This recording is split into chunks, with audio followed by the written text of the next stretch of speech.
Hi, I'm Heidi Rinkus with this edition of the Western Pennsylvania Outdoor Guide. On today's show, we'll put you on the water and in the air, so to speak, as we take you boating on the Allegheny, fishing at PYMATUNIng, and flying in Apollo. We'll start off first by showing you a few boating techniques that will help you navigate your way to just about anywhere you'd want to go. We'll then meet up with a couple of guys content to stay pretty much in the same place for a day as they've found their own little piece of heaven just a few hours north of the city. And finally, we'll show you how a flight of fancy can offer hours of entertainment at a very, very low cost. All this when we return with this edition of the Western Pennsylvania Outdoor Guide. Reloaders Outlet is Pittsburgh's fastest growing shooting shop. Volume discounts on bulk pistol and rifle brass, bullets and primers. 9 different types of Winchester surplus gunpowder starting at $3 per pound. A full line of pistols and rifles from the Springfield Armory, stock or full-blown comp guns. Other guns available, both new and used. Reloaders Outlet, home of SPA ammunition. Speed, power, and accuracy for your competition, hunting, and target needs at affordable prices. Stop in and see us at 108 Nelbon Avenue, Penn Hills, just off Frankstown Road, or call 247-0307. Look out, bass. The original Headbreaker Chameleon spinnerbait is here. This unique lure is the only changeable spinnerbait on the market. Now you can use your favorite style and color spinner blade and skirt. You can have 27 different combinations from one lure. Each kit contains 3 changeable skirts, 3 different colored blades, plus 1 original headbreaker. Kits are only $3.50 plus 75 cents postage and handling. Send check or money order to Pete Maltese, P.O. Box 596, McKeesport, PA 15134. Hi, I'm comedian David Kay. Did you know that TV is the world's most powerful tool of communication? Advertising your product or service on television can make your ad dollar go farther and your business go wild. And that's no joke. For details on commercial advertising, call John McKee Productions at 412-664-7583 before your competition does. Enjoy the water like never before with a boat from Miller's Marine. We offer a great selection of boats by Maxim, Spectrum, Sea Nymph, Astro, and Mariah. Engines by Mercury, Mercruiser, Evinrude, and Cobra. We have drastically reduced prices on all non-current models in stock to make room for the new boats. That's Miller's Marine, Route 66, 4 miles north of Delmont. Call 412-325-3838. Respect for the water, good common sense, and basic courtesy. Pete O'Connell will tell you these are some of the most important elements of boating. As an Army Corps of Engineer safety instructor, Pete has seen firsthand what can happen when simple safety measures are ignored. And today, as he directs us through lock number 2 on the Allegheny River, he'll point out some of the major do's and don'ts of boating, as well as give a few additional tips on how to properly navigate through a series of locks that interconnect Pittsburgh's 3 rivers. Good morning, my name is Pete O'Connell. I'm from the U.S. Army Corps of Engineers Pittsburgh District, and today with me is Tim Miller, and Tim will be our driver today. We're basically going to show you some safety considerations out here on the river when you're out boating, and also some safe locking techniques. One of the first things that you should remember when you're going out boating anywhere is make sure that you have all your required federal and state equipment on board, such as your personal flotation devices, life jackets, throwable devices, fire extinguishers, and so forth. Along with that, since we'll be locking through today, it's also important that you have adequate fenders on your boat and at least a 75-foot line for locking through. Locking dam number 2 is what we call a fixed crest dam. It's not a gated structure. They can't control the water flow over this dam other than with the lock chamber, and the lock chamber is really only designed for the safe lockage of vessels up and downstream on the river. One of the things that makes these dams a little bit dangerous for those who are unaware of the hazards and don't follow the navigation warnings such as the signs or have a chart on board is when you're looking downstream, you only see a clear horizon. You can't actually pick up the drop-off that exists where the dam is actually stretching across the river. So to a novice boater or someone unfamiliar with the waterway, as they're heading downriver, they might not even realize that a dam exists there. And many times that results in a boat going over the dam, which would probably involve some fatalities. The traffic signal up ahead is flashing red, so I'm going to go ahead and call on my radio and let them know that we're desiring downstream lockage. Lock 2 Allegheny, we're requesting downstream lockage, over.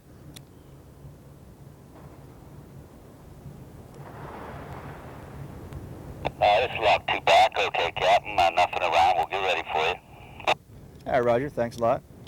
Lock 2 clear. Okay, so generally we would then fall back and wait upstream within a safe distance of the lock chamber. Although today, for our purposes, I'm aware that there are no boats in the lock chamber other than the work flat.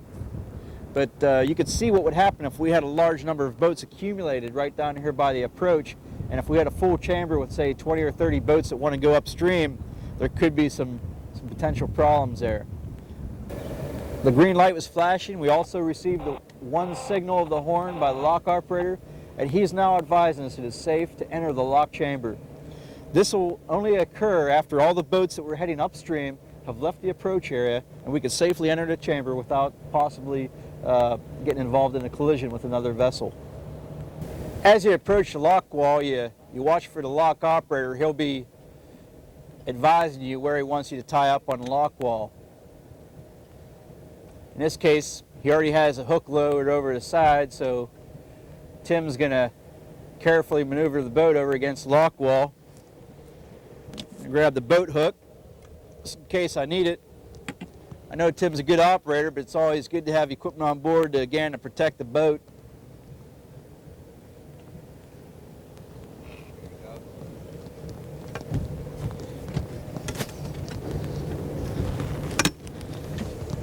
Okay.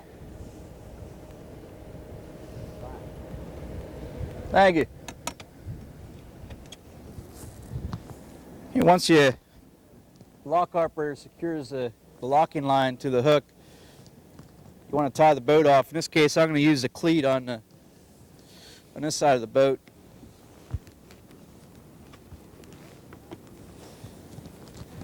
It's important never to tie your boat actually to the line. What can happen is, as the water begins to empty from the chamber, if your boat was tied off, if I was permanently moored, the boat could be left hanging high and dry, which would result in a capsize, all the people inside the boat falling overboard, and possibly getting injured or even drowning. Again, you should have at least 75 feet of line on your boat, on what we consider a small boat. That way, with a 75-foot line, one person could handle a line by simply tying a line off to the bow and then just wrapping it around one of the cleats on the boat so it'll feed nice and smoothly. Again, in the lock chamber, this is another area where you'd want to use courtesy. You're not permitted to smoke in the lock chamber, but as a courtesy, it's a good idea to turn your engine off too. You could imagine if we had a lock chamber full of boats, all the fumes that would accumulate down in here, and sometimes it just makes you sick. Again, you can see the importance of having adequate fenders on board to make sure that you don't scrape up your boat or the lock wall. Really, locking through is a very simple technique, and by learning how to do it safely, it can expand your boating opportunities significantly. One of the things I do stress, though, is for boaters is that they do become familiar with the waters in which they're boating on. The best way to do that on the rivers is to obtain a copy of the navigation charts for the rivers in which you boat on. These charts indicate where the river channel or the navigable channel is on the rivers. It also explains where all the bridges are located, where all the locks and dams are located, where any hazards may exist. So I can't stress how important it is to have these on board while you're actually out there boating.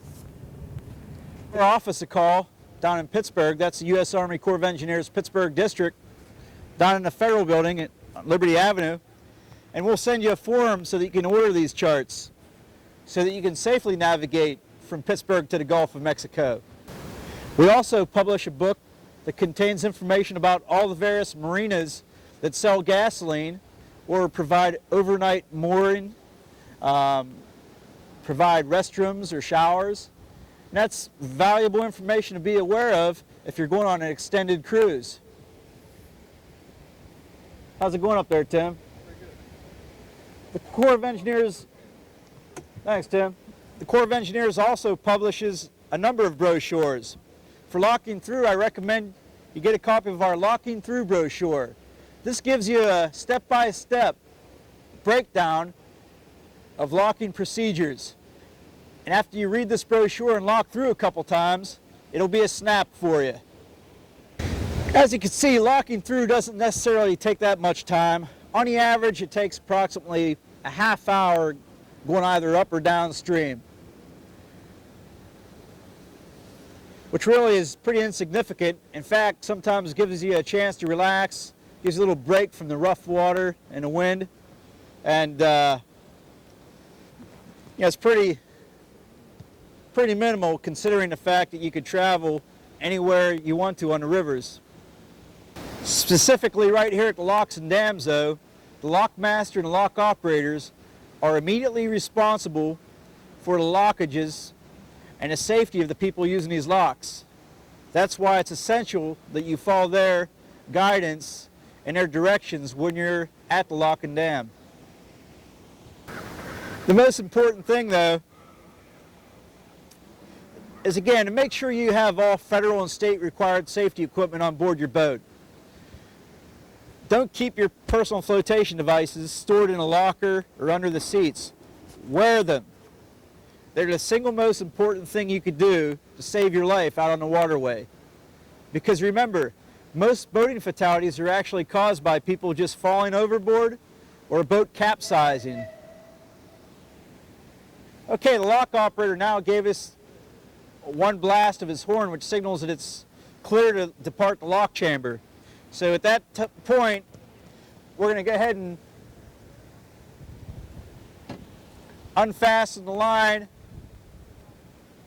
The lock operator is going to take it off the hook for us. Heads up, Tim.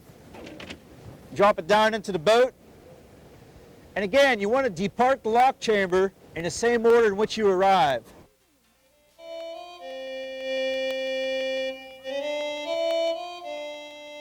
Keeping in mind what we've just learned, when we return, we'll stay on the water for a while, only we'll shift the emphasis a bit and concentrate on one activity in particular that is commonly associated with boating. That's up next when we take a road trip north to Lake PYMATUNING. Welcome to White Oak. Come grow with us. White Oak, PA is a progressive community that has a lot to offer. You can shop in our central business district with its many stores, restaurants, specialty shops, and entertainment facilities. You can play in our pool, parks, and athletic association.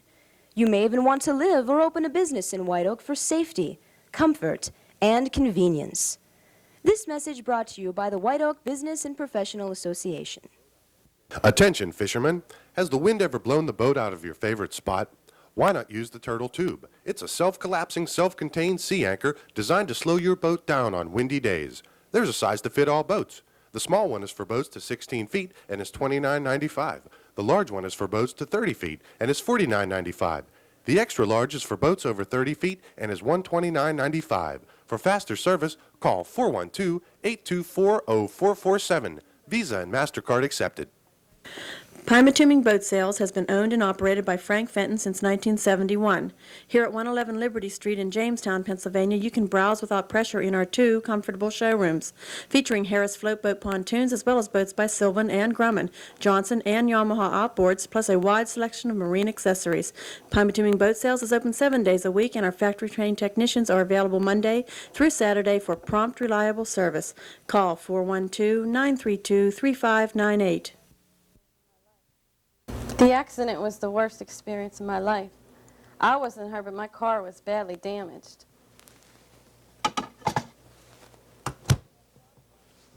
My mechanic recommended Gary Simonetta's Auto Body in McKeesport. Well, to make a long story short, my car looks as good as new, and I have a written warranty. Gary Simonetta Auto Body is a CarStar collision repair facility specializing in unibody repairs and precision color matching. For a free estimate, call 751-8844. On this month's segment of On the Water with Fred, our fishing enthusiast Fred Wehagen invites bait shop owner Kevin Dilly along for the ride, and together they come loaded with bait and tackle galore as they embark on a mission of trial and error.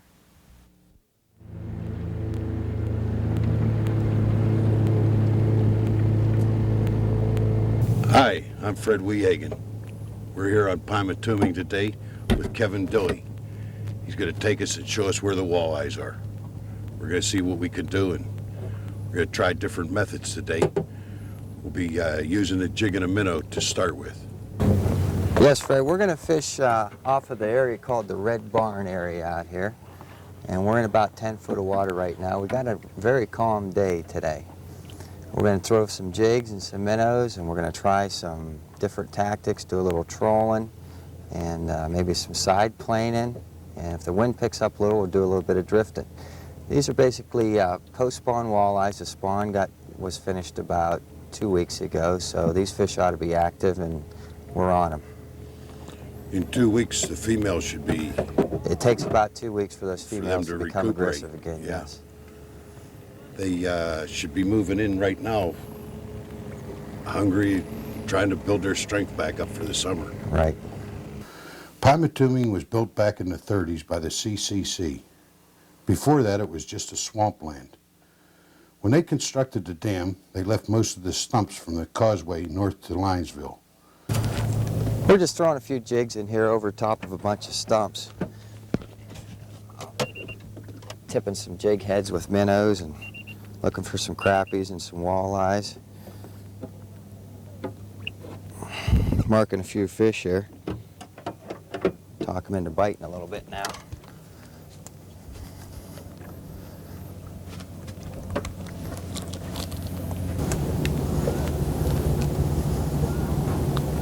Pretty near all these fish are relating to structure. Sure. We're up on the north end of the causeway today. Causeway runs through the center of the lake. It's a shallower end, lots of stumps, lots of structure. We're not clear into the stumps, we're clear on the north end. We're just about a half a mile north of the causeway right now. This basically shallow up here, deep run north end. Creek channel runs through the center of it, the old original creek channel. Sure is a mixed variety in the lake though. You never know what you're going to tie into up here. But there's a good supply of muskies. I've seen 4 or 5 muskies already this year brought in. And crappie population's down a little bit, but it'll come back. It'll come back. Perch fishing's been exceptional.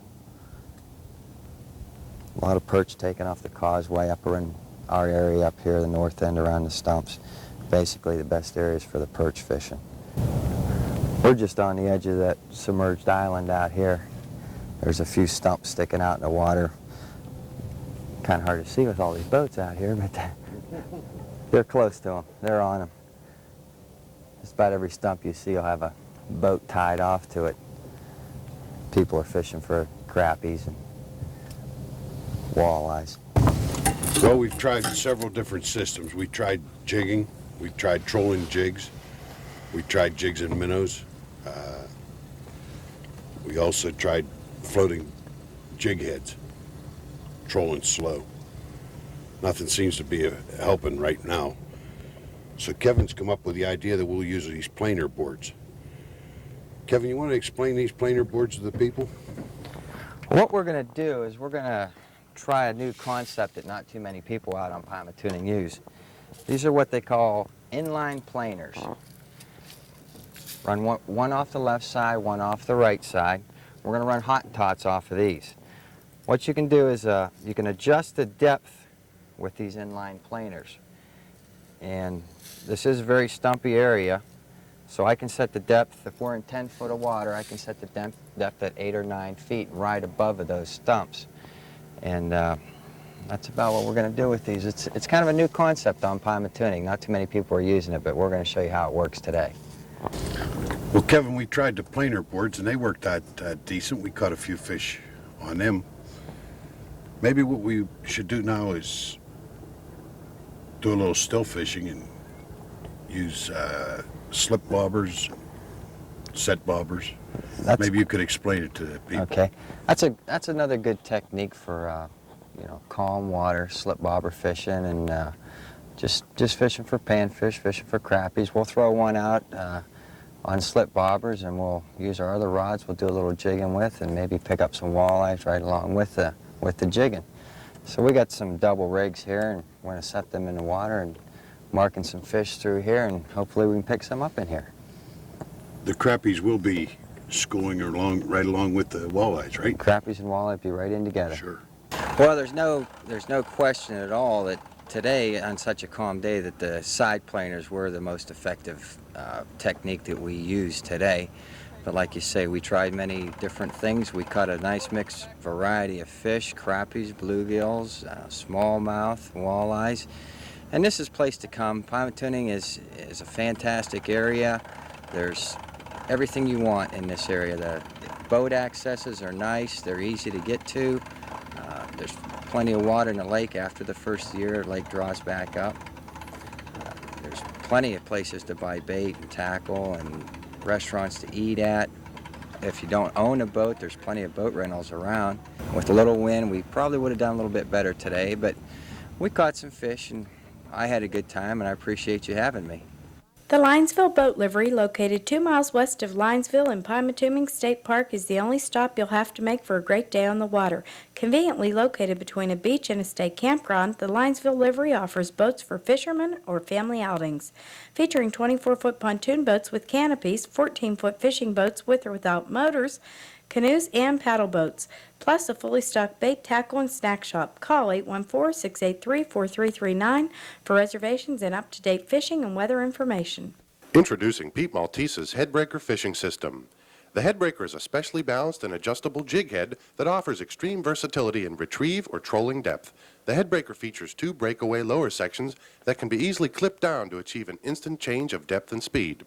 Each kit contains 3 minis, 2 originals, and 1 husky, plus 6 plastic tails. Kits are only $5, plus 75 cents postage and handling. Make checks payable to Pete Maltese, P.O. Box 596, McKeesport, PA 15134. The Jontoon is the safest pontoon boat on the water. Its half-inch thick PVC pontoons are filled with Coast Guard approved flotation foam that will not allow water to enter the tubes. Each Jontoon comes with a lifetime warranty and is powered by a Tohatsu engine. Sizes range from 12 to 24 feet. So if you're looking for the safest, most inexpensive pontoon boat on the market, call Jontoon Enterprises at 412-664-1383. Last year, Americans pulled millions of walleyes out of our lakes using one of these. They pulled northerns out using one of these. And they pulled millions of bass out using one of these. Unfortunately, Americans also pulled hundreds of Americans out of our lakes using one of these.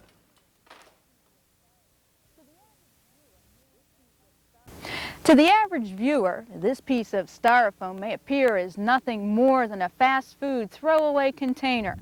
However, that is hardly the case with our next guest, who has made a lifelong hobby out of turning what many of us consider to be useless trash into usable flying parts. As a result, on today's segment of Pete's Corner, our own Pete Maltese gets an education in creativity as he introduces us to model and aviation enthusiast Rich Blackham. Hi, my name is Peter Maltese and welcome to another segment of Pete's Corner. Today we're at Westmoreland Township at Rich Blackham's house. Rich does model planes and he's going to show us a little bit about what he does with the model planes. The model planes are powered by a gum band, and Rich will show us how to do the gum band. Hi Rich, how are you? Nice to see you. Hi, Pete. How about showing us a little bit about the gum band planes that... Well, first of all, Pete, I'd like to say you're from Pittsburgh because you're calling them gum bands. They're really a rubber motor. Is that what they are? Rubber? Technically, Well, they're a rubber motor, right? And the airplanes truly are powered by that, or else they're launched with a catapult. how often do you hear the term rubber motor? Around here, quite often, yes. Around your house? Pittsburghese, no. Okay, around the house, yes, but no, I still call them gum bands myself. But technically, they're rubber motors. Rubber motors. Okay. And yes, they are powered by those items. I've got an example of a few of them set up here. Some of the interesting things about these particular airplanes is that they're made with everyday common cast-off products, foam trays, yogurt containers, golf ball rubber. All of these are made from the... There's a lot of components that are on those, yes, that are made from the cast-off garbage, as you could say, and in today's society, if you can use some of your garbage, I guess you're ahead of the game. So, let's take a look at a couple of them. Sure. Okay, Rich, show us how these things are made out of the everyday garbage. Well, you know, it may be garbage to you, but to me, it's a building product. And you know, this looks like a simple white airplane, but it's really made out of this white meat tray foam that you cast away. It cuts very easily. It sands well. It can be formed over a radius, and I basically made a foam airplane. Do you have blueprints for that, or there's something that there are plans available for it. This was sort of off the top of my head, just something that I had seen a picture of and decided to build it. The wheels are just made out of balsa wood. They could also be made out of foam. This is all unique and different, but where can we see these things fly? We're at the Apollo Civic Center in Apollo, Pennsylvania. We're having one of our monthly gatherings of the Western Pennsylvania Free Flight Society. What we are basically is an informal group of aviation enthusiasts who meet monthly to enjoy the sport of rubber power model airplane flying. We're here today to try to take these creations that we've made and trim them out and see if we can get them to fly for the maximum duration. If you're interested in joining this group, we're not a club, we're just a group of people who meet monthly, and I try to let everybody know through a letter, an announcement, when our next activity is. But if you're interested, give me a call at area code 412-733-4042. Thanks for having us, Rich. It was a pleasure meeting you. Thanks for coming on, Pete. You enlightened me about these little planes, and I'm tickled. I'm excited about it. Well, I'm glad you are, and I'd certainly like to see any young person that's interested to get in touch with me or to go to the hobby shops and talk to the people that work there. It's a good hobby. It creates an awful lot of good habits, and there again. Thank you for coming out and well, again, thanks a lot. And as to what determines a really good flight, well, the amount of sustained airtime has a lot to do with it, as some experts boast a personal indoor record of well over an hour in length. On that note, we bring to close another edition of the Western Pennsylvania Outdoor Guide. We hope you'll join us next month on Saturday, July 27th. And the last Saturday of each month thereafter, always at 11 a.m., right here on this station. Until then, if you have any questions or comments concerning the show, you can write to us at MWM Productions, Post Office Box 596, McKeesport, Pennsylvania. The zip code is 15134. On behalf of the entire staff that's worked to bring you this edition of the Western Pennsylvania Outdoor Guide, I'm Heidi Rinkus. Thanks for joining us.